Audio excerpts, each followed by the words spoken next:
are here with Lisa Kudrow. Hi. Wow. Hi. We're just talking about the It Gets Better storyline because I Right. did one for your company. Right, thank you. Because you're partners with Dan Bukatinsky. Did I That's say it right? Absolutely Yeah. right.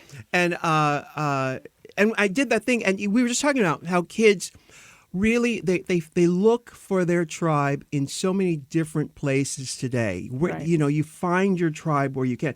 Right. Congratulations for doing that. That's so awesome. Oh, thanks. What propelled you to do something like that? Well, we were talking. Wait, first I have to give the credit to Dan Bukatinsky and Kyle McNally, who produced that show. And I'm just lucky enough that I get to take credit for it. But we were meeting with Dan Savage and his producing partner, Brian Pines. And it just came up like, It Gets Better is so fantastic. And then there was some discussion about, but people are wondering, well, how did it get better? Right. Why did it get better? I mean, just hang in there for how. Right. Yeah. Right. The how. And so we set out to do this, just a short form, just a short form web series for El Studio, who we've worked with before, and they're fantastic. And then we were lucky enough to get people like you who were willing to talk about what it was like growing up, what was hard, what got them through, and it can be tricky because for some people, it really is just within them I just like myself. So things will be hard, but I can't take it that personally because they're just wrong. I like myself, But if you're not lucky enough to be born that way, then people are offering sort of not strategies, but they're strategies. I just found people that I could relate to, and those were my people. I found my people, and so your I tribe. had, Yeah. like you said. And how many have there been? How many did you guys have you taped? This is let's see. If we do 6 or 8 a season, this is the 3rd season, so I think it's 18. Wow, that's math. It's a lot. Well, yeah, it was multiplication, and it may not have been accurate. Well, it's a whole funny thing though, because everybody who's a survivor of life, and life Right. is not easy, Right.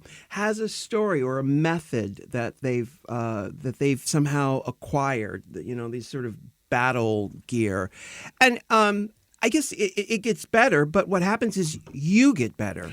Right. Yeah, you mature. Yep. You start to know who you are, hopefully, right? And then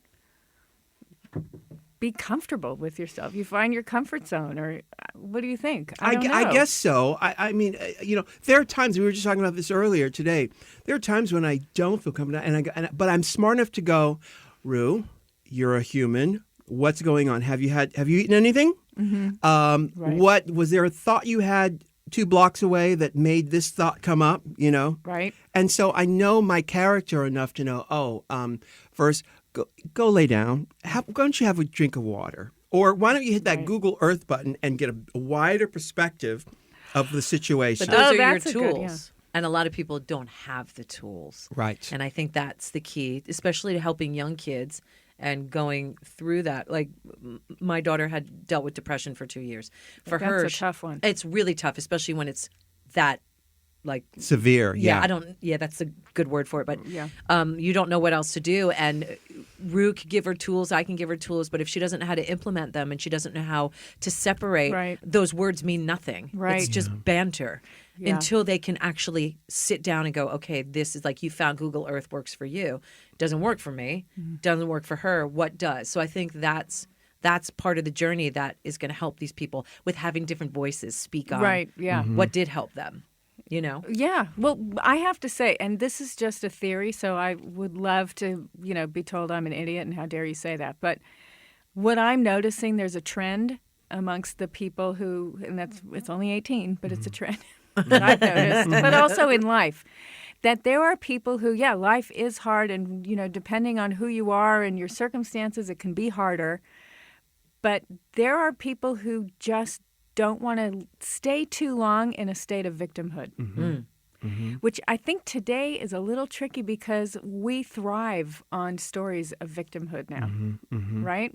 Do you sense that too? I do. Because there's a certain sense of narcissism that everyone is growing. I think the me generation sort of born this next generation of my feelings. What's happening? What are you doing to me? You know, Right. I'm uncomfortable. Oh my God. Yeah, exactly. And then the helicopter parents also said, "Are you okay? What are you feeling? Do you need a sweater? Do you need a-" So you never have a chance to find it on your own, and then it does become all about you. So I think there is. I agree completely with what you're saying. Now, when you grew up here in California, around you actually from Encino. Yeah. Well, Tarzana. Tarzana. Did you grow up with the Jacksons?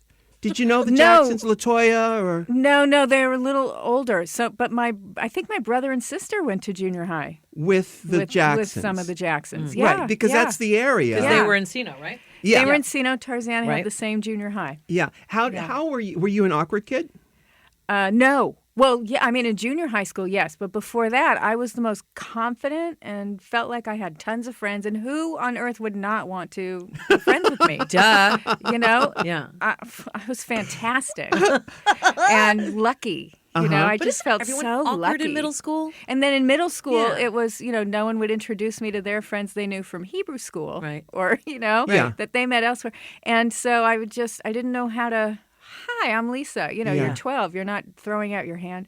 Right. And then that was kind of a nightmare, which got me to a play production class. Right. I really had no friends Right. at all. And people were really cruel and mean. And I think just everyone is struggling at such an awful age. And that's why everyone is so mean. Everyone is suffering.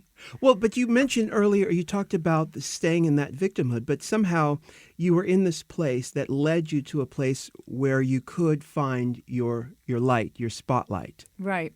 And so that's how it got better for you, is that the sort of darkness or the difficulty of being social with the new friends led you to a play, to acting class. The theater. Well, I think I have to go a little more internal than that. That's like the actual practical way, that I was able to make new friends. Mm-hmm. But internally, while all this was going on and I had no friends and no one would talk to me, I thought, oh my God, the world is upside down. It's like Macbeth. Fair is foul, foul is fair, which, by the way, was another reason why people didn't like me, because I would make references like, oh, it's like Macbeth. But I really thought, oh, it's upside down. Ugly is pretty. Mean is popular, which doesn't make any sense at all, because popular should mean there's loving. A huge number of love. Yeah, a lot of love. And I just thought, oh, the world doesn't make sense. This is the world. It's upside down. Yeah. Okay, well, I'm not. So I'll figure it out. For a kid to think that way. I don't think so. You don't? No. I feel like it is. Most children, now my daughter, Will, she's having the same issues. And you don't understand the joy I'm getting right now, because she's going to be a junior.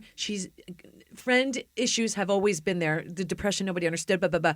She just joined theater, and and I've been trying to push her. I think it's going to change her life, Lisa. It's a big deal. It's a huge difference. Not just for me, even though, I made friends because I could do something and it was appreciated. And so, I had some value there. But, I've since visited that junior high school, which is now a Title I school, because so many people in the areas of that district that can afford to send their kids to private school do, which only leaves the kids who are from families that are at or below the poverty line. So there are years that school is a Title I school, which means there's no funding for arts education. And so sometimes they don't get to have their theater program, which the principal of the school said, this is key. When we get any funding, the first thing we put back is the theater program for after school, because you can engage so many kids with it. They don't all have to be acting. And it gives them a community, and it gives them and a place to go, because where are they going? Their parents are both working, and oh my goodness. I didn't realize it's huge, probably especially for those tween Yeah. ages. Oh my goodness! I went to a performing arts school, and that is where I found my tribe. I thought up was down and down was up, and I Yeah. thought, is anybody else seeing this? Right. You know, and I remember when the first time I saw Woody Allen's Annie Hall, and he stops people on the street and goes, are you getting this? And they're Right. like, yeah, I am getting. I'm like, oh my God, someone else thinks that way. Someone else Right. thinks it. But in the theater departments where I found the other kids who were challenging up and down and sideways and all that stuff. And I know for other kids it was, the chess club. Uh-huh. Or, these other things where they found their own people. So Yeah. they had friends. I'm not nuts. Yeah. But I never thought I never thought it was me. I always thought, okay, that's the world, and that means it's hard. So you got to figure it out. Also, that Twilight Zone episode. You're probably too young for this one, but where the girl from another planet gets the surgery to look like the people, and she realized, that pig one. people. The pig people. Yeah. Is that what it was? The pig face. Yes. It's like now she's beautiful. Yeah. Yeah. But she Yeah, went in and looking she like has a Marilyn snap. Monroe. Right, yeah. Or like Marilyn Munster. Yeah. Right, yeah. Yes, She was exactly. gorgeous, Right. Marilyn Yeah. Monroe. And Yeah. then they put a pig snout on her, and finally, that gorgeous. was great. Those were so clever. No, but that's Yes, right. When you are a seeker, you look for it. So when you talk about Right, what's going to affirm me instead of Right. what's wrong with me? Because Right. that's not what I was asking so much. Maybe for a moment, because a human being does wonder. Right. Yeah. You look around, you're like, something's not right. Is it me? right, And then, no, I don't think it is. So then you just look for yeah. other things that affirm who you are. I love that. It's funny you say that because I wanted to ask you about acting and your process because, when I approach acting, it's very difficult for me to let go of the me that I've cultivated over these years. Yeah. And, I'm not saying, yeah. yeah. No, I mean, I feel the same way. well, Right. the thing is, when I see you myself. act, I can. we got you, Lisa. We got it, dude. You don't even need to explain because God. there was no feeling of you shade. going. There was no shade. Yeah. Let go of you. We can't take it. No, but because I was that kid, I did tell you a horrible story. I love horrible stories. I know you do. My weekends with the kids, my father was supposed to come pick me up on the weekends, and I'm sitting on the front porch, never shows up. So I thought, well, what's wrong with me? I'll fix what's wrong. I looked at society. I couldn't fit into all the other kids. I thought, well, okay. Wait, what do you mean your father never? Well, where were you? I was on weekends with the kids, divorce. He was supposed to come pick me up to take me someplace and spend time together. Okay. Wouldn't show up. Oh. So I'm sitting on the porch continuously over and over and over again. So I Right. thought, I'll sing, I'll dance, what do you want? I can do it, and that worked well for me because I've been able to create a career out of it. The thing is, with acting, to be able to revert to what you're actually feeling rather than what the atmosphere is calling for you to do, Right. I find that transition very difficult. And I've seen the characters you create have layer upon layer, texture so much that it's amazing to me. How do you do that? Well, by the way, that's when it's easy to act. When you do have somewhere to go, that's clear to you. Is it you write things down? I don't write things down. I don't. I'm not. I think a lot. I can't help it. I just keep thinking, and I keep thinking about just different scenarios for the person and how would they react, and what's their backstory. I don't write it down. I just think about it and then incorporate it, and it becomes a truth. So that then, with Valerie Cherish, for example, when we're writing, when Michael and I are writing, Valerie, and so he'll propose some kind of situation, and sometimes I feel like, how can you even suggest that when, in, I don't know, but in 1978, she, like and I have to check myself, like, well, he doesn't know that was in your head. Right. So I'll say, well, I had thought, I don't know what you think of this, but I had thought, like, way back, she probably did this and this. He's like, oh, well, that makes sense. That's great. Okay. So I don't know. I have, like, this whole person with a history in my head. But the fact when that I don't, it's hard. When I don't, it's really hard. But the fact that you're able to remember. It's one thing to have it in your head, but then to actually physicalize it to where the audience, I'm looking and I can go, oh, 1978. That she's talking about that time with it. I can see it. See, that's two different things. Being able to think about it and having it in your head. I'm interested in how you're able to make it go from a thought to a communication that we, the audience, can actually know exactly. I see 1978. She had that thing happen to her. How do you do that? Do you have any idea? And I will say nobody does it better than you. Nobody does. It's Geraldine Page and Sandy Dennis. They all do the same kind of quirk things where you go, were we supposed to see that? Right, where they got caught. Yeah. Right. Well, getting caught is my favorite kind of comedy. It just, right, it depends on what extreme, you're going to show getting caught. So maybe that's what it is, where I do like playing people who just get caught and they didn't realize they were showing a thought. I have so many questions. We're going to take a quick break, but I'm. Is it on the page, or how much of it is on the page? Come back. Yeah. We got to get into this because the obsession with Valerie Cherish is so deep. Yeah. I want to know that whole process. Well, that whole thing. We will. Let's take a real quick break, and we'll come back. We're talking with Lisa Kudrow. We'll talk about everything. We're going to talk about everything. Ursula Anna. Casper mattresses are the most comfortable mattresses in the world. And that ain't no lie, baby. That ain't no lie. Now, Casper is an online retailer of premium mattresses for a fraction of the price. Now, you can get $50 toward any mattress purchase by visiting Casper.com/RU, and using that offer code, honey, will save you some money. What are you waiting for? You need a mattress. You need to get it today. Go to Casper.com/RU. Get started. I am telling you right now, it is going to be the best decision you have made in a long time. Can't sleep? This is the way to go. Casper.com/RU. Hey, Michelle, so let's talk about Squarespace. You know we love our Squarespace. Yeah, I know a lot of people love our little commercials for They Squarespace. do! I just wish all of those people would go to Squarespace and really see how easy it is to create a website. It's like a choo-choo train, honey. It's slow and then it starts chugging along. They're going. They are going, because I know that one of our winners, I don't know if you want to name her name, just loves our little commercials for Squarespace. It's Sharon Needles. She loves all of our ads, and she could do them verbatim. And I have to tell you, they have all gone to Squarespace and checked it out and have gotten some of them have purchased the things. Well, let me tell you why. Because Squarespace is so easy to use. You can make a gorgeous website in minutes using their beautiful templates and simple drag and drop platform. Hey, drag and drop. Hey, girl.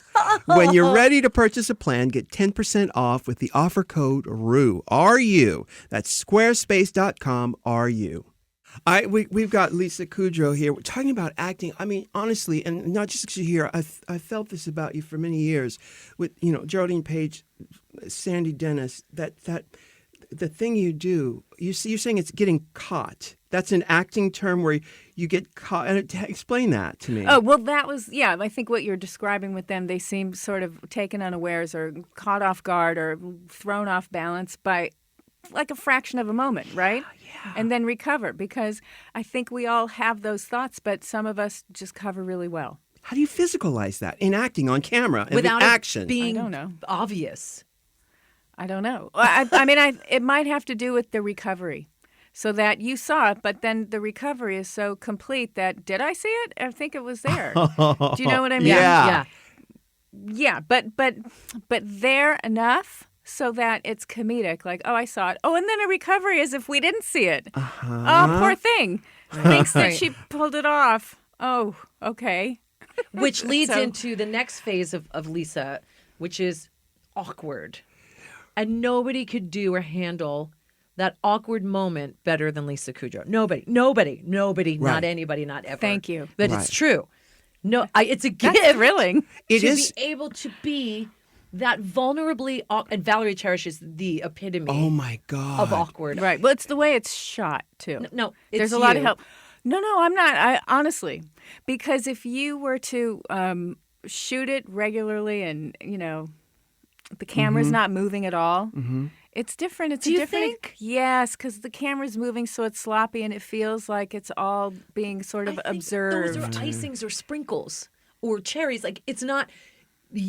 Cupcake is a great reference. No, but it's, do you know what I'm saying? No, but when after Give Her Another Break, the guy, the executive, he takes her backstage and the camera is sort of lurking where it's behind, and and he says, "If you ever do that again," and we fall in love with Valerie. We know how vulnerable she is, and to look on her eyes to know what he means by that, it is the most unnerving thing I've ever seen on television, because we've all been there in some form or fashion. You know, why does it dissect that scene? Why does that work the way it does? Why does that scene work so well for us? Well, I mean, I think the things that work, they work because they ring very true. You know, the look on her face of sort of, you know, it's a mixture of every thought that one would have, that I was having, because I imagined Valerie was having, which was, he's mad and I can't have that because I'm a pleaser. And he probably misunderstands something. I'll try to fix it. So then you see her start to try to talk, and then he cuts her off and says, you know, "You're not it anymore." You know, that part of it, right? Where he says... That's the line. Yeah. Oh. But then you see it in her face, too. But she's not hearing. Instantly. She knows what he's saying. She's choosing not to believe that he's saying, you are not it. He's saying, this isn't that show. She's deciding. But you still see it in your eyes. You're still seeing There's an inkling of it. Yes. It's like, that's what, at first, that can't be. Right, because you hear it and the ouch. Yeah. Nope, that can't be what he's saying, because how do you continue? Yeah. If that's what he means, then how do you continue? Ooh, right? yes. Right? So it's all by necessity, and it's, to me, coping. You know, she can't, given where she is, she can't really say, all right, now hold on a second. That was uncalled for. You know, she's not going to say that. Yeah, time out. She does her silent, but her silent. Her silent timeout. Timeout. She won't even say it out loud. Yeah. You know, because she's a pleaser and a woman of the, you know, her parents were 50s people. I don't know. It's all gets informed to me. And this is none of this her background is written down. Her background is something that you've thought about and you can remember it every time you get into this character. Yeah. Because you created Valerie. Yeah. I mean, I had yes. I mean, I mostly created it with Michael Patrick King. I did a character monologue in The Groundlings, which was just a phony actress, and it was called "Your Favorite Actress on a Talk Show." A written monologue? Yeah, a written monologue that I wrote. You wrote it? Yeah, I wrote it, and I loved that monologue. I loved it. I loved that character. She was just awful and horrible. She was on. It was still Johnny Carson, and she hadn't been on in a while. It was clear, you know, because I love those Bob Newhart phone calls where you just you know exactly what's going on from this one side of the conversation. And to me, that was the art of, you know, doing a monologue or downright or in one. I don't know what everyone calls them, but at the Groundlings, you know, it was a monologue, And so she was just really phony and trying to talk about, you know, her favorite cause. Please, everybody, we have to save the planet as a favor to me. You know, and then, like, because I'm a celebrity, so as a favor to me, I'll love you for it. I really will. And that sort of phony voice that came from where? Right. Yeah. You're from, it says Van Nuys in your bio, but, you know. Wow, it's just so smart. It's so smart, and you can see that in the characters that you're doing. You know, that opposite of sex? Opposite of Sex. Don Opposite Roos. of Sex. So great. Thanks. Do you watch those movies? Do you ever get to see those movies again? No. No, you don't watch them. No. And I know you mentioned the Groundlings. You went from Tarzana. Got in the Groundlings, right? Started acting there, and then from there you started doing TV stuff. Yeah, basically. And when did you know you were really good? I don't know. Well, I mean, no, honestly. You got into the Groundlings. First of all, getting in there is a chore. Yeah, that was an endorsement for sure. Yeah. But you know, even before that, there was I was friends with Conan O'Brien. I met him in my very first improv class because the Groundlings wouldn't let me sign up for classes because they said, so when's the last time you were on stage or acted? I said, oh, junior high. I guess I was like 13. And they went, okay, go see Cynthia Seghetti, who was, a Groundling, and she was doing outside classes. And that was like divine intervention. Thank God I got sent to Cynthia Seghetti. She's fantastic, okay? And so I went to the first class and thought, I don't know if this is for me, because I took myself kind of seriously. I was like a biology major and science, and I really hadn't done anything since junior high. But you wanted to. Something was calling you. Something was definitely calling me. And I went to the class, and there were a lot of people who were just sort of playing at, spaceball, throwing a baseball or lifting a disc, and then being thrown emotional adjustments are being shouted at them, and they're just sort of exaggerating them. They're indicating emotional adjustments. And I thought, I don't want it. This is embarrassing. Like I'm embarrassed for everybody, and I'm embarrassed for myself if that's what I look like. So the next class I was late, which to me shows sort of a at the time, it was like a lack of commitment. Right. I thought, So I got there late. Everyone was up on stage. There was a new guy there, really tall, thin, redheaded guy, and I didn't want to go up. I said, I don't want to interfere, so I'll stay and watch everybody. Well, you won't make dicks out of yourself. Yeah, let's see how this goes, because I don't. This might be my last class. And there's Conan lifting a disc, and it's not embarrassing. He looks like he's lifting a disc, and he's not pretending that it's really heavy, He's not yucking it up. And emotional adjustments, he's just taking them on, fully committed. And it's not over the top, and it's not embarrassing. He's just truly, and I went, oh, commitment. That's what she means. Like if the penny dropped, that's what commitment. She keeps saying commit. That's what she means. It's what he's doing. And I'm not embarrassed for him. I can do that. Oh, I can do that. And that's why I stayed in the class. Right. And you kept on, and there it goes. Yeah, thanks to Conan O'Brien, because he showed me the way. You guys still friends? Yeah. Yeah. Oh, yeah. But isn't there a certain amount of embarrassment that you have to sort of take on to be able to release what you think other people are thinking about you in this? Yeah, I mean, I think embarrassment, it's you can't allow it for very long. I mean, at some point, you have to say, all right, so now what am I going to do? What am I going to hate myself because it was embarrassing for a little bit? Yeah, it's so temporary. Because, go back to Valerie Cherish, because there's so much of that. There's so much.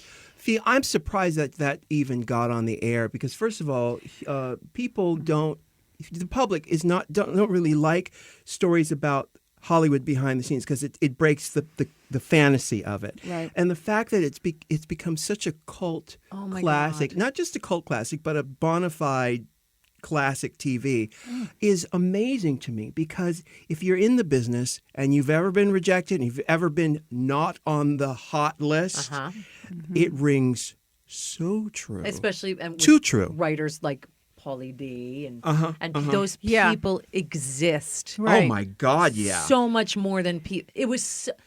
I can't even tell you the brilliance. Do you know how brilliant the comeback is? I think it's good. Yeah, I do think it's really good. I think it was something that just happened with Michael Patrick King and I, that there's no explanation for it. We got in sync. It took us 3 weeks to write the pilot. Like a short time. Right. And then just started working on, the episodes once we got the okay for that. And it happened really fast. And doing this second season happened really fast. It was like December, February, and HBO said, all right, so you'll do more. Yeah. And then we went, yeah, okay. Good, Lisa. And then we were shooting in May. Yeah.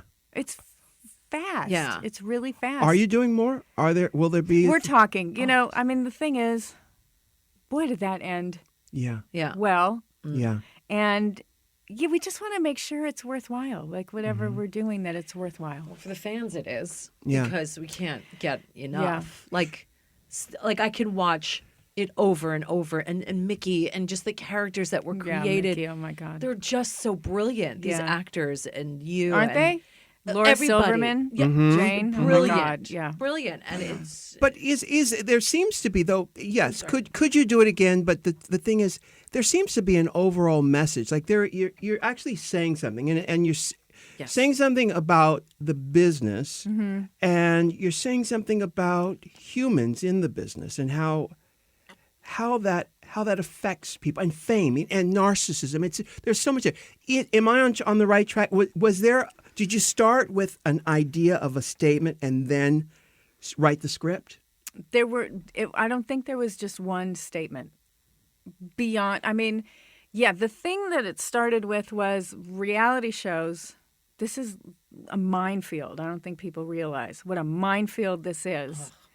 And so it started with that idea, and that, you wouldn't feel sorry. It's almost impossible to do a thing about reality shows in 2005 because you'd feel too horrible for the subjects. But if it's an actress who's signing up for it, then maybe that's okay. Right? Yeah. So that was the way in to addressing reality TV. And then we didn't want to stop there because by necessity, if you're going to talk about reality TV, you have to talk about network TV, which we knew in 2005 from writer friends. They weren't making scripted shows as much because it was cheaper to do the reality shows. And so those people weren't writing shows. So that means, then down the line, there's just going to be an explosion of reality shows, which hadn't happened when this aired, but we knew it was going to happen. And then it looked like, oh my God, they could see into the future. And so, well, no,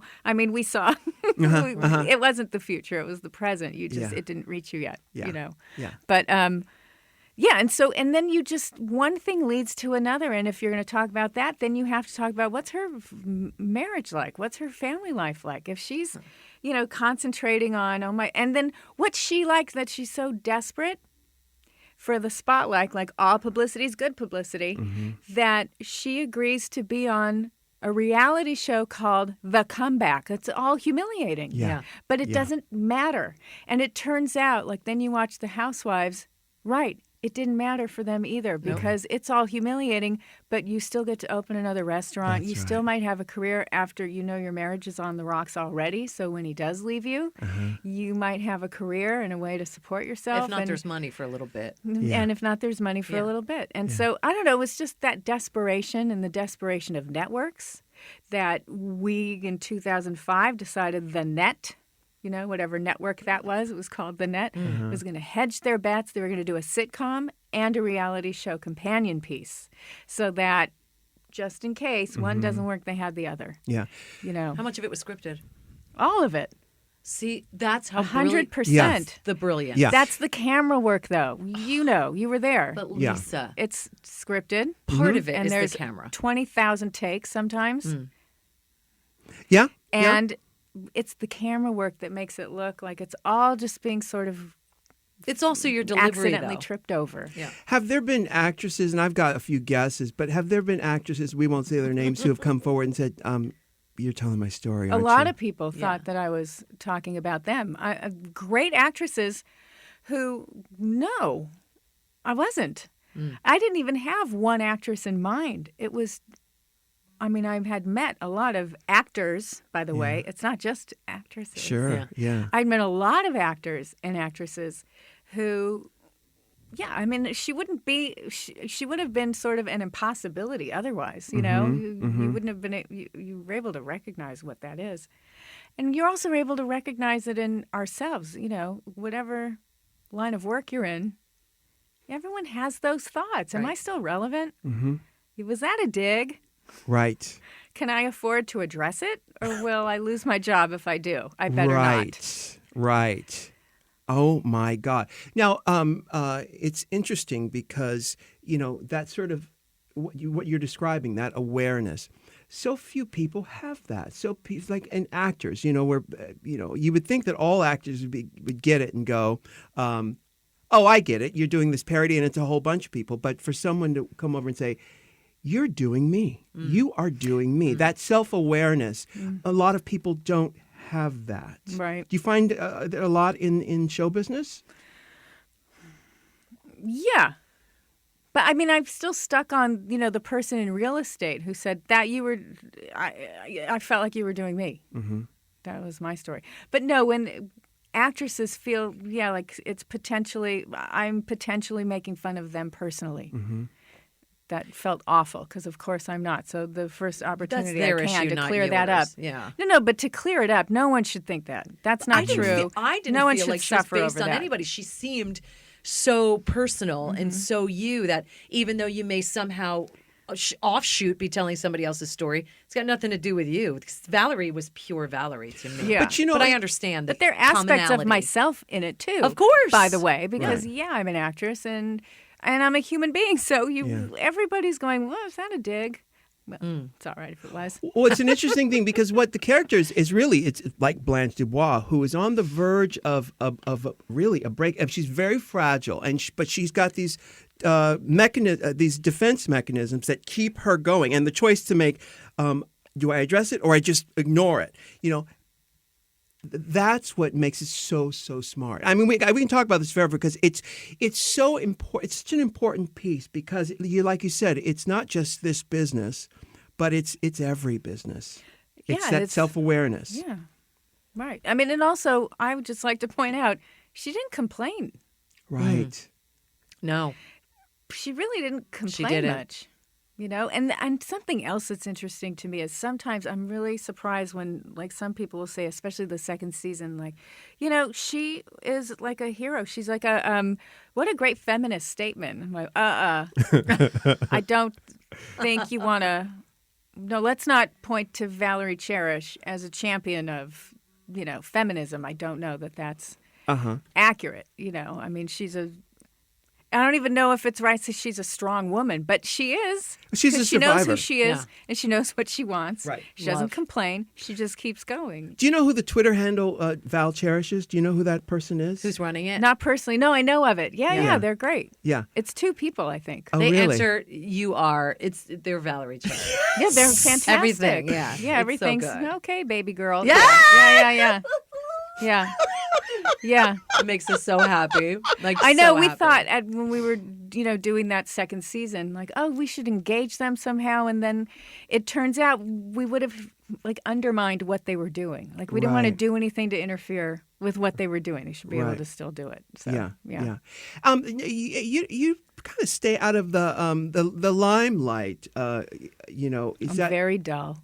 well? I mean, is Oh, that no, is it you being stop. dull or is it a choice to say I'm not going to do the Hollywood thing? I don't know what the Hollywood thing is. Going out, no, I don't.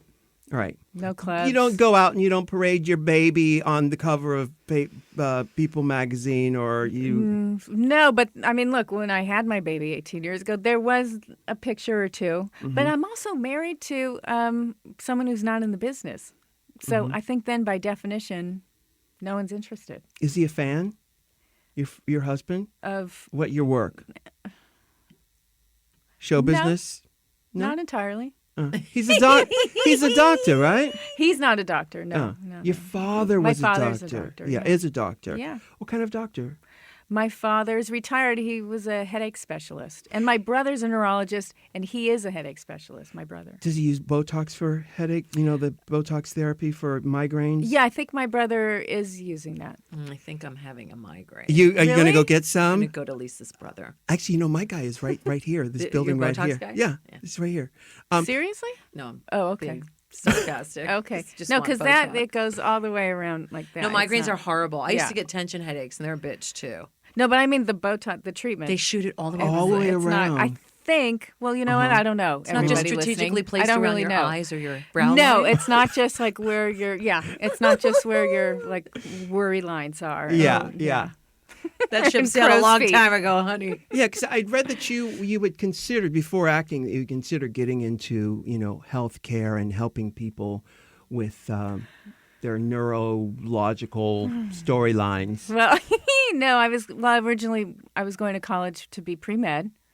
And then I decided I don't think I really want to practice medicine, but I am really interested in an area of evolutionary biology.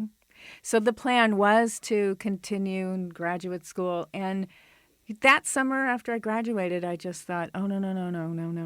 Now's the time before you take another step.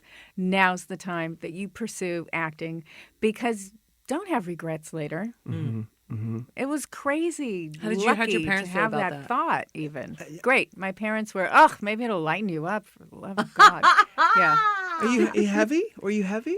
Yeah, I think I was just kind of, just really serious. Took myself seriously and, yeah. Are you still that way? I don't know. I'm not paying attention. Does your husband ever say, Jesus, would you lighten up? No, he doesn't. No. Do your friends ever say that? See how I said friends in there?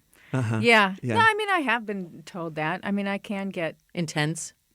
I think, not intent. Well, oh God, everything means so much to me that I feel like I have to explain absolutely everything. You know, so now I'm beyond description because of it. But I love that. what is it? I don't know. I'm kind of analytical. I overthink. I run scenarios. What sign are you? And Leo. Is that those are people who run Well, scenarios? that's the spotlight in you. But I have a son. I'm a Jewish mother, so I run scenarios and I overthink, and I'm watch out for oh my God, and why are we letting him? I'm that. Do you like your kid? Because I do. You don't have to like him I just because know. he came out of your body. Yeah, I can't. I'm so happy you're asking me that. I'm crazy about it. I love him so much. I can't, and we can't take credit for him. He just came out that way. Who would play him? Look at, seriously. Oh, no one could play him. That's a He'd mother. have to play himself. That's a mother. But in terms of just a general body rhythm. You're trying to get an idea If we're about who he casting the is? story of his life, who would play him? Oh my God! I mean, at times it's like a young Leonardo DiCaprio, just kind of. Isn't it weird that we have to say a thoughtful. young Leonardo DiCaprio now? Well, yeah, because I'm thinking of him as the kid. I know. Yeah. My God, I don't know. And then he's just he's so mature and wise, and then he's still a teenager who doesn't get some stuff. Yeah. Which is appropriate and fantastic. And then he completely understands other things like, well, I'm not going to take it personally. That's amazing. That's because amazing. I think that's them and their problem. Like, oh my God. Beautiful. That sounds like the You're you ahead, earlier. You're ahead. That Yeah. sounds like the you earlier when you went to that junior high school. Yeah, I mean, I hope it was still really hard. I mean, that was sort of a traumatic period for me, and I did have that. Yeah. But he just doesn't seem as traumatized. Well, that's your parenting that things. helps as well with that. Even though you were saying you can't take credit. I can't. But it's there is, him. but there is, of course, innately. Yeah. But there is part of you and your husband that did your job. Maybe, yeah, because if we introduce the notion that this isn't your stuff, it's someone else's, then Right.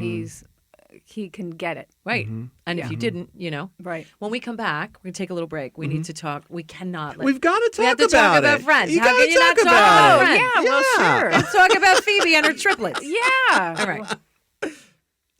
Hey, Michelle. Hey, baby. How'd you sleep last night? Well, I slept like a heavenly angel. Because you Like are. I am. You are a heavenly angel. Yes. And I'm sure your Casper mattress helped a little bit in that. Well, it helped because I needed a place to rest my wings and my halo. And Casper's the perfect place to do that. It certainly is. Now, you guys know that Casper is an amazing online retailer of premium mattresses at a fraction of the price. Now, And who it's- doesn't love a price slash? That's the whole thing. You're talking about a fraction of the price. You're not kidding, because the mattress industry has forced us consumers into paying notoriously high markups. We talked about this. I've seen mattresses for $5,000, $6,000, $7,000. Me too. No joke. I have one that's super expensive before I got my Casper. They're not a fan of that business model. Neither am I. We hate it. Casper's revolutionizing the mattress game by cutting the cost of dealing with the resellers in the showrooms. And what do? They pass the savings on to Onto you. us. Hello. That's right. Casper mattresses are so great. They're so great. They've got this new hybrid mattress that combines premium latex foam with memory foam. Yep. So they're extra, extra comfortable. It's like the plastic surgery of most of our queens. latex. Yes, these mattresses are also American made. I love it. I love it. They're so confident in the quality of their mattresses that they have a risk-free trial and return policy. You can try sleeping on a Casper for 100 days with free delivery and painless returns. I mean, Rip Van Winkle could have returned it if he didn't like You're it. absolutely right. It's 100% risk-free, so what are you waiting for? Just go get $50 toward any mattress purchase right now by visiting Casper.com/Rue. Use that offer code RU. Terms and conditions may apply. That's Casper.com/RU. Get started today at Shaw for the best sleep ever. We're back with Lisa Kudrow. Now, of course, I'm going to let Michelle take it from here because you got to talk about Friends. Well, we got to talk. How can we not? Yeah. I mean, I think for me, and I could be wrong, but I knew that you were in the Groundlings, but you first came on our radar as Ursula on Mad About You. Yeah, Mad About You with Paul Reiser and Helen Hunt. And was that your first job on TV? No. Which was? I had some guest starring roles. Okay. I think my first guest starring role was on Cheers, which is nice. That's good. Really? That's a great place. That's good. Yeah. Right. Wow. No, but Mad About You, I was just about to get a day job. Really? I was on a pilot. I was on the Frasier pilot, and I got fired because they came to their senses and hired Perry Gilpin. Was that Marta Kaufman too? That show? No. And so I, had already done a guest star on Mad About You, and then I got a call in the morning, last minute. My agent's like, "Can you be there in an hour?" They want you, not can you? They want you to be there in an hour. I don't think you should do it. Your agent said that. Mm-hmm, because it doesn't even, this character doesn't even, it's like 2 lines. The character doesn't have a name. It just says waitress. Uh-huh. And I don't think you need to do that. And I said, well, I think I do need to do that because you don't need to know. Yeah. And I hung up, running out of money and blah, blah. And I drove down there. I didn't even see it. I didn't even know what it was. I just told myself, whatever, just really listen and then flip the funny switch. Just really listen and be funny. Just listen, be funny. Listen and respond. Be funny. That's all. Like, I just kept repeating it to myself. And I got there and I saw it and I thought it was hilarious. The 2 lines. The 2 lines. Do you remember what they were? No. Okay. Go on. No. But it was that waitress who, you just throw like a dumb twist on it out of, like the pause of not understanding something really simple. Right. And you turn it into something. It's like a rewrite without changing a word, sort of. I don't know. Yeah. Nailed it. And so by the end of that week, Danny Jacobson, who was running the show and created the show, he said, "That you're really funny. You're just really funny. And would it be okay with you if we had you come back for 5 more?" Oh, no. Wow. It's not okay Right. with me. No, sorry. Right. I quit. No, it was like, the theatrical part of him probably. That's like, amazing. So would it be okay with you? And I said, yes, that would be okay, yeah. I don't have to get a day job, yay. When people say in the production, they say, "Oh, you're really funny," when do you choose to believe them? When do you choose to say, because a lot of times, are they just saying that to me or? But you knew you were funny. Well, here's what I came to learn about funny anyway, which is, he thinks I'm funny. That's almost the only guy I need to think I'm funny right Correct. now. And other people won't think I'm funny. So what are you going to do about that? Can't please everyone. Right. So Okay. he thinks I'm funny. Good enough for me. Paul Reiser thinks I'm funny. That's an endorsement. I think he's fantastic. A comic. Right. Yeah. So, so that's all you need. I mean, I already had sort of like, by that point, set up rules. Like this, Conan thinks you're funny. You're funny. Just don't even worry about it anymore. Mm-hmm. Now, on the Friends process, coming from Ursula, because Phoebe was her sister? Cousin. Twin. No, right. Twin sister. But first Sister, there was okay. Ursula.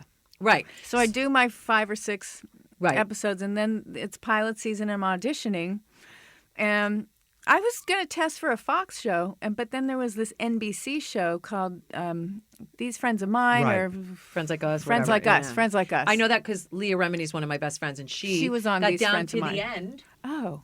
for the Monica role. Oh. And the story goes, it was down to her and one other girl after a week of screen testing and auditioning every single day. They left at like 8:00 at night, and as they were leaving, Courtney Cox is walking in, and they went, "Oh, we didn't get that. We didn't get this." Yeah. She told that story on the podcast. They saw it as Courtney was walking in. They go, "Oh, that's hers." They're going with the girl from, Yeah, so they Right. knew. So I know a little bit about the audition process, but did you have to go through that nightmare too? Or were they just like, Phoebe's going to be Ursula's No. Okay. No. It was, I had to audition a lot. And I got to audition for producers first because David Crane, who co-created it with Marta Kaufman, his boyfriend was Jeffrey Cleric, who was a writer on Mad About You. So David knew who I was, and Jeffrey thought I was funny and good, and so you should have her go in and read for that Phoebe role. So they did. They brought me in, and it went well. I had to go back and read for Jim Burrows, which was scary. Right. Because I thought, because had been fired from Frasier, and he was the director, and I thought, he probably thinks I'm garbage, and maybe he's checking because they like me and they need his okay before it goes anywhere else. I don't know. Past that, and then the studio and the network, and I don't remember all of them because I was in a very, very good zone for auditioning and mindset about auditioning and all of that. That's and not great. taking it personally. And it's funny because as I was going on the auditions, going to the studio, Warner Brothers and the network, and I'd see other actresses there who were known. Like I knew them and I knew their names and they've been done a lot and much closer to Phoebe than I was as in terms of who they were and what their persona was. And I saw them just getting like, oh God, how many people were in there? Yeah. So like, I don't know, there were like 50. It's like 50. How do they expect us to do a good job when there's so many people? And I thought, but when you shoot it in front of a live audience, that's like 200 people. Yeah. So well, how can this be a problem? I don't understand. And or one of them even went, oh, you. To you? Yeah, you're that girl. I'm mad about you. That's funny. I was like, oh my God, I've known. So excited. I love that. And so I almost felt like I was the only one who could cope. And then I think I did have a good take on the character. Just that it's all okay. Yeah, my mom killed herself. As how that goes. Don't we all? It was like that attitude. Like as we all know. Yeah. But that sort of backstory that you add to each character, that's what's so fascinating to me because not only do you have it in your head, but you're able to make it come to life to where we, the audience, understands exactly what you're talking about. That's where the magic happens. And I'm still trying to figure out did you have any idea how that happens? Well, yes, because I make a composite of people that I know. So I know it's going to be true. Right. Because I know someone who things did happen to her, but she took it all like way too in stride, just like, oh, well, yes, I'm not allowed to return to school because my father thinks it's making me irreligious. So, well, you know how that goes. So, of course, I have to work in a nursing home. And then there's Flora. Flora's funny.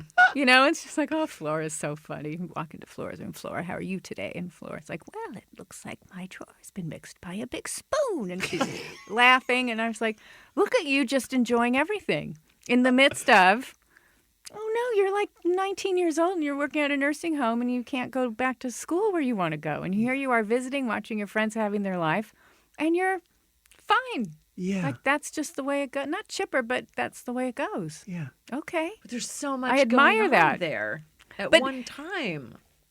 With that person? Just in your head. Kind of. It's just, but the shorthand is, well, that's okay, and we all know. That's what's the funny part is like, well, we all know. Like, no one knows. Right. That. Yeah. It's just those things that people, the wrong assumptions that are funny. Yeah. I don't And know. fired from Mad About You for what? Why? No, fired from Frasier. From Frasier. Yeah. It wasn't working. It wasn't working. It wasn't a good mix. What I was doing with that character was not right. It wasn't Totally a different good than what Barry mix. Gilpin did. Yeah. Yeah. And they had wanted Perry anyway, I think. Right. Yeah, they just made a mistake that was fixed. Right. Yeah. So the Friends storyline, how many seasons did that run? 10? 10 seasons. Yeah, so then, and Mad About You was on. Yeah, she had two See, gigs my, at the same time. my whole goal was, I'll do this Friends pilot, which is, it seems good, but you never know if a pilot's going to go. But my goal is to become a regular on Mad About You.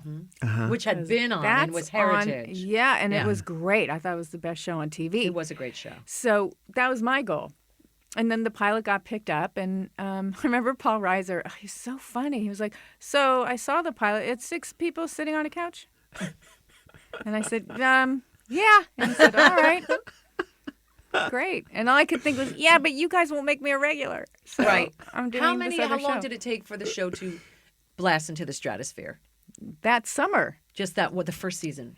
The first season, we were holding on to Mad About You's numbers fine. And I know this because Matthew Perry would ask every single day, Jim Burrows, all right, how'd we do?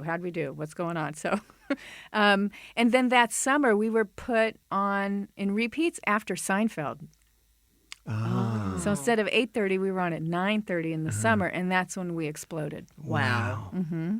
And what was it like being on a show that basically changed the face of television in a sense? I don't know. It was something to try to ignore it because Right. I was afraid that I don't, take this in too much. Right. But I have to say, after 9/11, and everything shut down, and I was driving, and there was nothing but on the news, who everyone knew in New York and who wasn't, who didn't make it and all that. And I was driving in the street, and I was used to people, in the street stopping at a stoplight and just it's her. And this one time, I was stopped, and someone looked over and just went, "Thank you." Oh. And I almost started crying, and thought, okay, that's a value. I think that it's worth it. I get it now. I mean, I get why entertainment is really important to people. It's not something we always just make fun of, well, it's not brain surgery. You're not actually helping anybody. It's well, but you are helping. We're part of an escape. Yeah. And that's a healthy thing to do. It's like that Preston Sturges film, Sullivan's Travels. It's about this director who goes into 30s era depression to find out what the real America is, only to find out that, Steamboat Willie is really what is helping people. Yeah. Right. Yeah. Yeah. So that's what I learned. Yeah. And then so when Dan was on our show, I asked him about the movies that you made with him, and that was what was it called? With Dan and Don Roos? It was Opposite of Sex, and the other one was Happy Endings. Happy Endings, which is that it really is, and that's another tour de force. It's a good for movie. you. It's you really think? good. I think so. Obviously, it's an ensemble cast, but Laura Dern blows me away. She's amazing. She blows me away every time. Underrated. Is she? No, I don't think so. I mean, she's underrated because she's not right off the tip of the tongue. People don't automatically know her or automatically think of her. And every single thing she's done has Did you been see Enlightened? amazing. Did you see that? Yes. Yeah. Yes. Yeah. Even think back to Mask.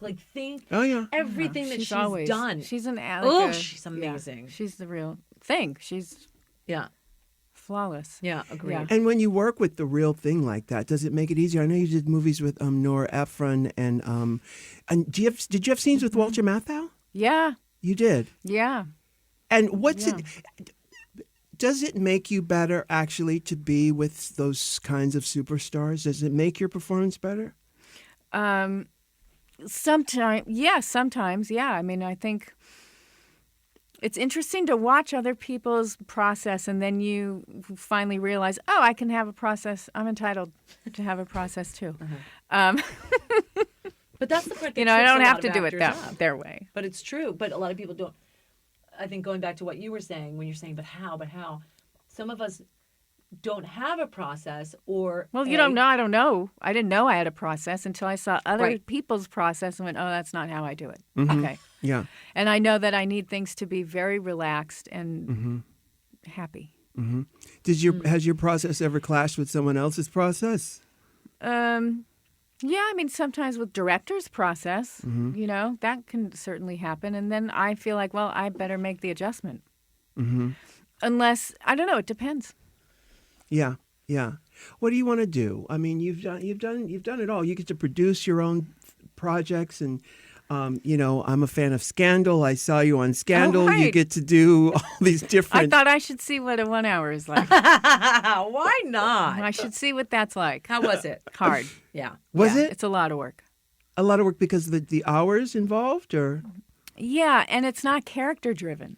You know, It's story-driven. Story-driven. Yeah. It's script-driven. So it's, you know, it's like, yeah. I mean, I think I would have a hard time, as much as I admire, Shonda Rhimes. well, yeah, Shonda Rhimes for sure. But I was thinking of, oh, God. Never mind. He Okay. wrote A Few Good Men and West Wing and Oh yeah, Aaron Sorkin? Aaron Yeah. Sorkin, Yeah. of course, and Yeah. I know him, so it's insane that I blanked on his name. Yeah. But I think I would have a hard Wrong time. women of a certain age. That's true. I think I would have a hard time because I know it needs to be letter perfect. And I've got a block against letter perfect.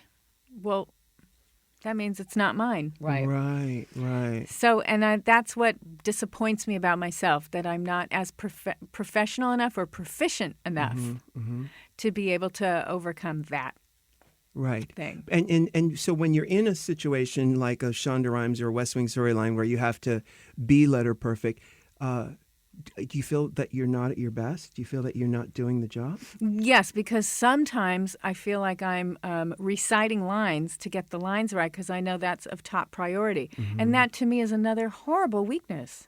That's not what I'm there to do. Yeah. I'm there to act. A common thing, so too. when I remember that I'm a certain age and I'm allowed by this point, I hope, to be able to say, I'm going to do it, it's going to come out wrong, then I'll get it right. So that's probably how it's going to go, if that's okay with you. What's the best way for someone to compliment you? When you think about your career, this long, successful career, what's the best compliment you've ever been given by someone? Well, there were a lot of them today. In this room here? Yeah, just now. Yeah. I don't know. It is. I mean, I think, you know, the appreciation for the comeback is a huge, that means so much to me Oh my God. because I co-wrote that and co-produced it, and that's huge. Do you to me. know how big it is? Like, do you really know the impact that show had on, especially our community? But Yeah. it's something I quote continuously almost every day of my life. Like, even if I walk into my kitchen and go, I don't need to see that. Like, stupid shit, Lisa, every day. Even like if we're on set, I'll go, give her another take. I did it the other day at my other job. Yeah. I said, give her another. Like, we do this stuff and we're constantly quoting it. A hook is a hook. But Yeah. every other line was on top of. Right, It's right. never ending, which was so brilliant about it. Well, because I worked with Michael Patrick King too. I mean, you know, he's Yeah. he's otherworldly, Yeah. But so are you. and that you have to watch him direct. I would be honored. Well, you you know. did see him do it. I did. And the thing Did is, you're he doing direct a the lot of episode that you? Yeah. He's doing a lot of takes because visually he's looking for, and that's why it's so hard with this show because the camera's moving. You don't know that someone's going to cross when they're Right. exactly supposed to. Right. That, you know, everyone's just being there in the scene, which you're supposed to. And then, but he knows how it needs to look for the timing. And he's right. When you watch it, you know, like we did another scene somewhere and he said, it feels too clean.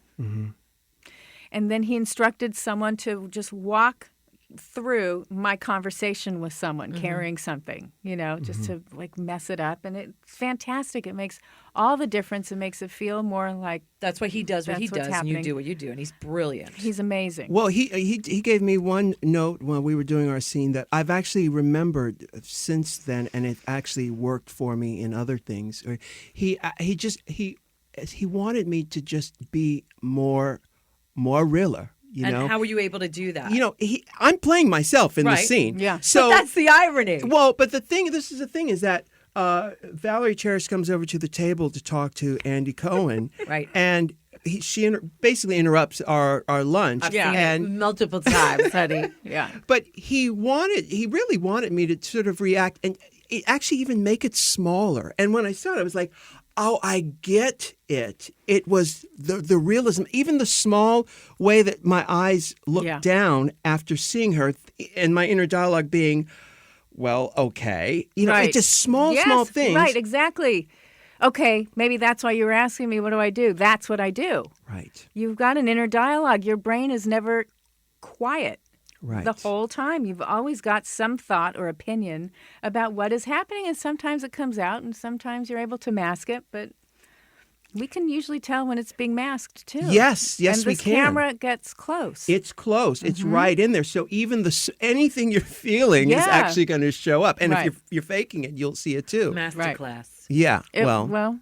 But that's what's great about this show, and that's why on this show it is kind of easy to be good.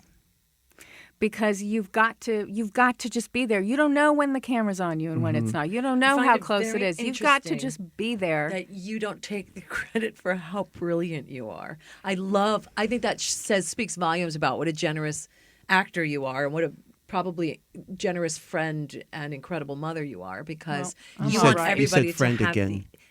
I said I friend. can't Yeah, help it. yeah, It's just yeah. but you really, that show is brilliant from every aspect. I'm going to give you that. Yeah, I think But it's well Valerie done. Cherish is so special. And it's that creation. Well, you created her. I saw Pauly D on another show, and I can't Pauly remember. G, by the Pauly way. G. Oh, Pauly sorry, G. yeah.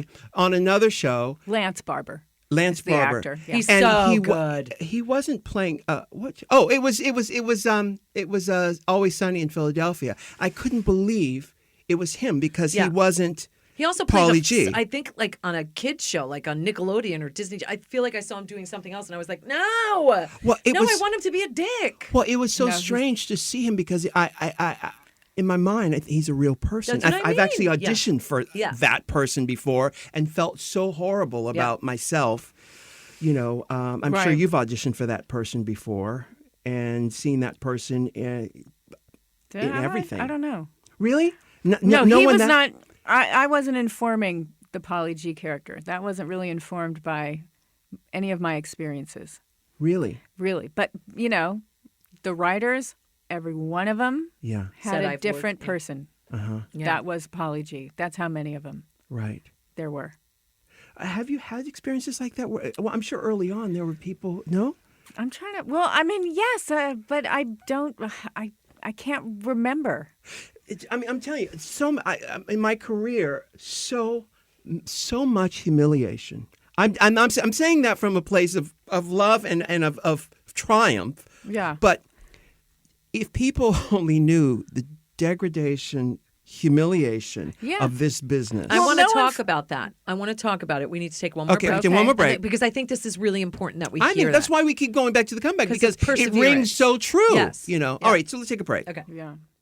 Okay, let's talk about Squarespace. Yay! We get some really great emails from people who love their Squarespace websites. All you got to do is write to us at RuPaulPodcast@gmail.com. If you've created a website with your Squarespace, honey, I want to hear all about it because it's a fabulous technique to creating something It's beautiful. so easy too, you guys. And Rue and I have talked about this since the beginning. Thank you, Squarespace. Yes. But the reason is, and we'll stand behind everything we talk about in here, is because we believe in it. Yeah. So not only is it affordable, but it's easy and anybody can do it. Anybody can do it. You get a free trial actually with no credit card required by just going to squarespace.com. And honey, when you get to see what that is, I'm sure you're going to get on there. You're going to create a website. And you're going to write us a letter saying how much you love your Squarespace website. And I got a letter. Let's hear it. All right. Dear Rue and Michelle, it's your lovely, hardworking, and ever so humble girl that gets shit done, Joelle. Hi, Joella. She says, I watch and listen to everything you do. Haha. After hearing you two constantly talk about Squarespace on What's the Tea, I was inspired to create a site called entitledoblivion.com. Oh. It's simply a place for people to vent and get stuff off their chest. Oh, I love it already. Vents about people in our lives who are entitled, arrogant, and are completely oblivious to how their actions impact people around them. This is so good. Perhaps someone who's done us wrong, like Detox's plastic surgeon, for example. Oh. With Squarespace, I built entitledoblivion.com in a matter of hours. I created a mechanism where people can post anonymously and vent away with unlimited space to air out. It's been a really, really cool journey to watch the site grow and see other vents from around the world. And all of this is thanks to Squarespace and you, Rue and Michelle, for turning me on to Squarespace. Thank you. I love you both. Joelle, Rue, don't forget you have a dentist appointment at 2 p.m. today. I love it. EntitledOblivion.com. No, it's perfect. And, if you know Joelle, sort of the technical things, if she can do it, anybody can do it. It's Drag fantastic. Listen, kids, go get your free trial with no credit card required. Just go to squarespace.com. And when you are blown away and ready to confirm a plan, use the offer code RU and get 10% off. That's right. Are you? You'll be getting a great deal, and you'll be helping to keep What's the Tea free. Holla. Hey, thanks again to Squarespace, and keep sending us your websites at RuPaulPodcast@gmail.com. That's squarespace.com, offer code RU. Okay. We were talking degradation. Am I saying it right? Yeah, degradation. Correct. Oh, my God. Yeah, but it's no joke. I mean, look, it's not a cliche that people say, oh, you're going to be in this business, you better be tough. Yeah. And what's funny is, I don't know about you, but my dad was always like, I don't know how you don't like being criticized. You're the most sensitive person. And I thought, you don't know me. I mean, maybe as a kid I was. Yeah. Maybe with you I was, but I'm not.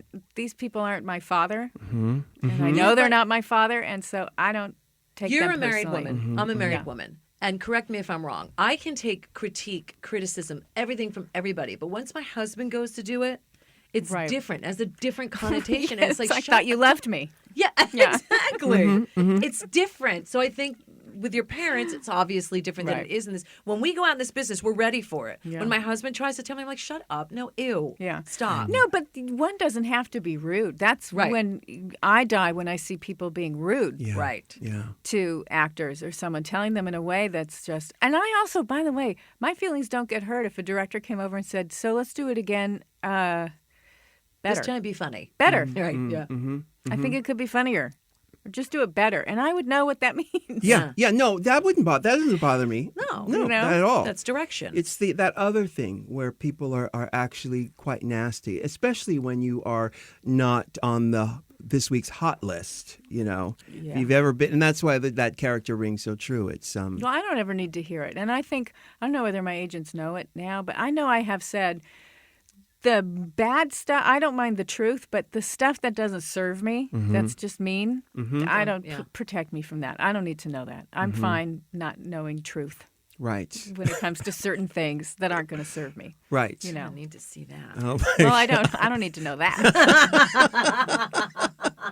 Is there a role or a character that you love to play, that you feel like you were born to play, like in some autobiographical some character? I'm trying to think of what that would be for you. What I would see you doing. I know. I don't think of those things. Maybe the Sandy Dennis story. Maybe her relationship with Jerry Mulligan, the 10-year relationship with Jerry Mulligan. I don't know anything about that. Yeah, she was the jazz musician. She was with him for 10 years. They were never married, but there's that. The remake of Annie Hall. Lisa Kudrow is all over that. Yes. Oh. I'm old. I'm too old. Old. All I could say was old. Oh,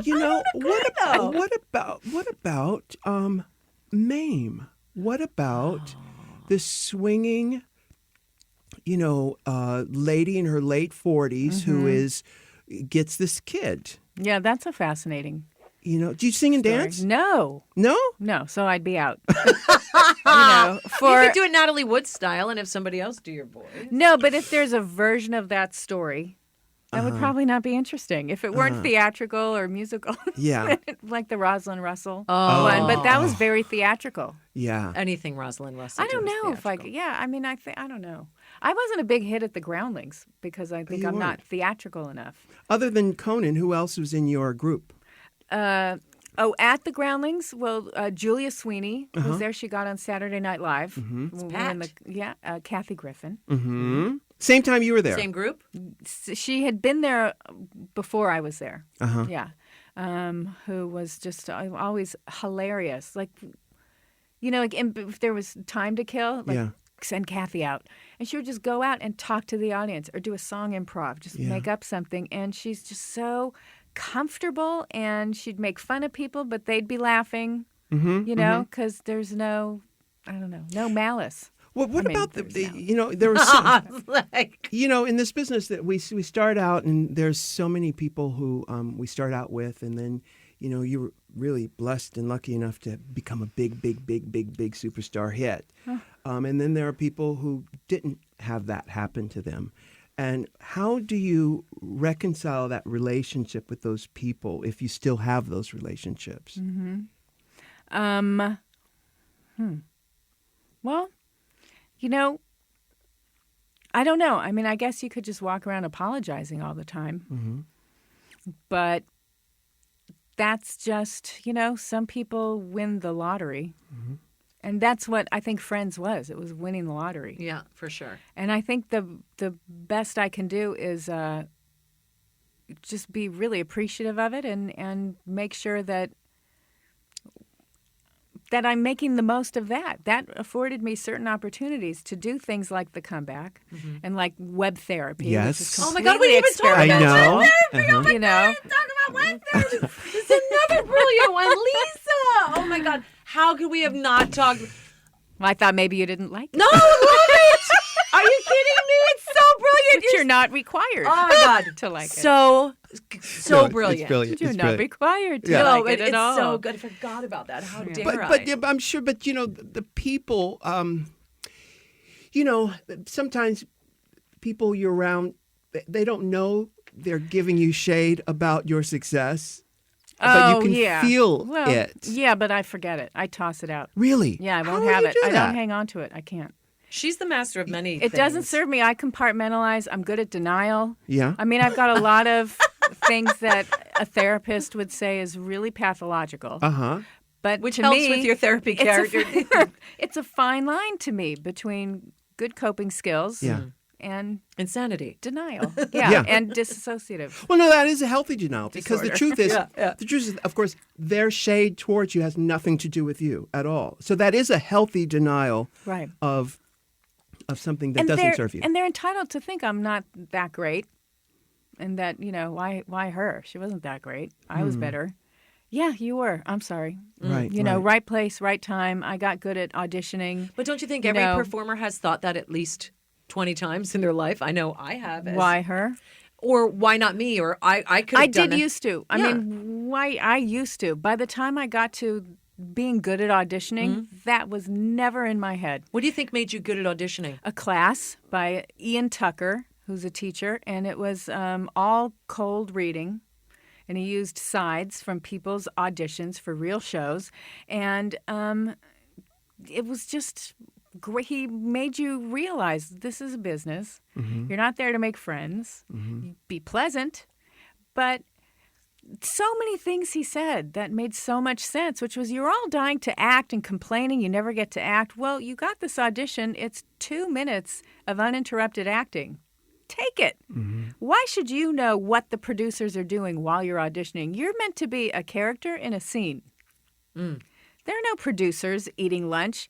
And why take it personally that they're eating lunch? Maybe they've been having casting sessions all day long and they're starving. So just don't take anything personally. You know, everyone wants you to be good. The truth is they'd love for you to be great and they're done. Yes. Hello. That's Yes. the Exactly. truth. No one's out to get you. No one's trying to sabotage you. You know, except maybe certain actors when you're a guest star on a show. And, you know, and they're and even it's not about you. They are tired of being there. They've done it for 7 years and they are done. And so they're cranky. That is not about you. You're there to do one thing: act. Yeah.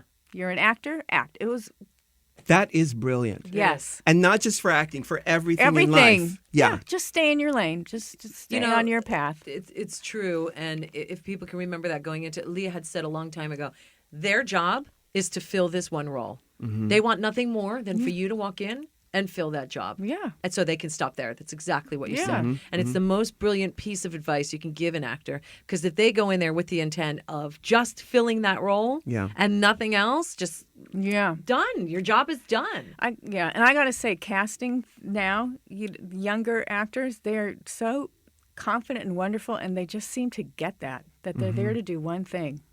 That's and good that's to what they're hear. doing. They don't seem distracted by, how am I doing? How am I? Yeah. You know, it's unbelievable. I don't know how they're so self-realized Yeah. in that way. Yeah. So is there any talk anymore about this Friends movie and reunion scenario? Or is No. it- Yeah, no, I heard Marta Koff last week said this will never happen. Well, they keep talking Yeah. about it in the press. It Yeah. just never dies. Right, I guess because it never first will. you would need Marta and David Yeah. to write it, because who else would write it? And Yeah. they're busy. Yeah. Right. And then what a headache to figure out what are these people doing in their mid-late 40s, Yeah. Yeah. 50s. What have they been up to? Yeah. Yeah. That we'll care about, because we cared a lot about these 20, Right. early 30-somethings. Right. Because honestly, that show is about a certain movement. Yeah, It's a It is. certain And it's a love story. feeling of Yeah. that period of time. And how do you translate that into today? It doesn't Yeah. really. No, you could get other actors Right. No. do Well, you could like a Brady Bunch thing, but it wasn't campy. I mean, it's not. It's people still like it, so it's not like Brady Bunch where you could go back and just sort of snicker at some things that were Yeah. my God, that Yeah. is so back right. then. Right. But there are some of the fashions are already, when you watch it back, it's like, oh, look at those high cut jeans. And those, you know what I mean? It's like, wow. Look at that cell phone. That was, it's true. Oh, That look, they're was checking the machine. It's so the or machine the, had a glitch. the peasant dress on top of a T-shirt. Yes. Yeah. Oh, Courtney You know, Cox. yeah. Yeah. She had a lot. She had most of the fashion faux pas. Yeah. Most of them were Courtney, Yeah. which Oh is hilarious to see them too, because she's Faux this pas? big. No. Meaning, well, I guess it wasn't a faux pas. Fashion statements of the Right, the right, 90s, yeah. Now looking back, that was. But now in stores in Forever 21, you see the T-shirt with the dress I'm over it seeing again. it now. Yeah. It's kind of crazy. Yeah. Listen, thank you so much for coming to talk to us. Thank you What a for such treat. an interesting conversation. Well, we just go all over the place. This is what we talk about, even if there weren't microphones or any. We just still be. This is what we just do. Yeah, me Yeah. too. Yeah. Me So- too. Was it irresponsible to No. do it and now it's going to be broadcast?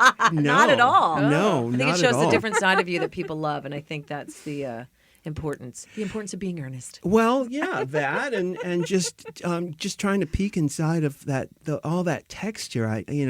Has anybody ever? You've got it too. Well, but it's hard. It's not as easy to do on camera. I on agree. camera like that. You've But- mastered it. When you've got a character to hide Yeah, behind, right. it's easier. I mean, I'm floundering when it's like someone that sounds a lot like me and is a lot like me, and I can't watch it. Right. Huh. After you do a take, do you go back and look at the playback? No, with the comeback, no, Uh-huh. no, I don't. Even on movies, you won't? I mean, sometimes for other reasons, or Right. if I'm not understanding a note, then maybe I should see what you're talking about. Right, Yeah. right. Yeah, because when I'm in drag on the judges panel, I know all the notes. Like I'm Mommy Dearest, I'm Joan Crawford, I'm Faye Dunaway, I'm doing Diahan Carroll, I'm doing a bunch of different things, and they're always right there, and I know exactly how to respond that way. But then a therapist years ago told me, she said, Ru, when you're out of drag, you have that same power if you want to. You have that same command if you'd like it. Yeah, you do. And I didn't realize that. But the same way she's talking about being behind a character, in drag, you're behind the character. I'm behind the character, but Yeah. I can use that same power course you can. outside of it. Yeah. and No, it but you never have occurred it. There is something about you that's very powerful, kind of this no nonsense. You know who you are, and you'll be polite, but you won't have it. That That's is how you feel. That is very for sure, true. darling. No, but I mean, I admire that in people more than anything. Yeah. Yeah.